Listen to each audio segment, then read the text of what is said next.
Jarvis Landry is in Cleveland readying himself for his first season with the Browns, but if his continued penchant for mentioning his time with the Dolphins is any indication, his mind is still on Miami, not on the weather or the nightlife he'll miss during the frigid winter he'll spend in Ohio, but on all the ways he thinks the Finns did him wrong. Landry has a sodium problem. He's really salty at the moment. He's been spending a lot of time thinking about the Dolphins, and not in a good way. He's clearly still bitter the Dolphins were unwilling to break the bank to give him anything close to the 5-year, $75 million contract extension the Browns quickly handed him upon his arrival in Cleveland, and he's going out of his way to badmouth the team. Since Landry was traded to the Browns in March, he's made it a point to bash his former team in almost every imaginable way. Let's recap. Got all that?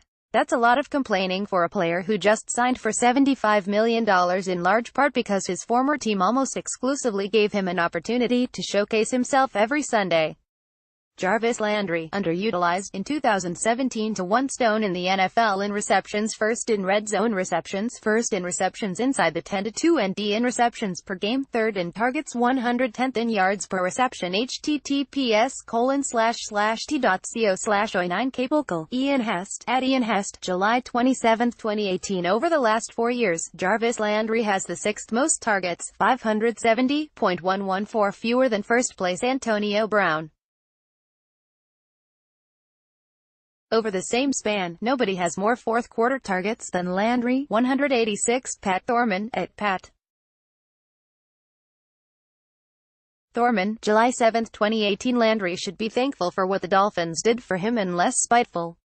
He got fed more footballs in Miami than almost anyone in the history of the NFL, and he turned all of those opportunities into more money than almost anyone in the history of the sport has ever made. Less vitriol and more smiles are in order, Jarvis. Many Dolphins players left Miami empty-handed, only to prove themselves somewhere else down the line. Those players would have loved to have been pelted with passes inside the 10-yard line their entire career the way Landry was at Hard Rock Stadium.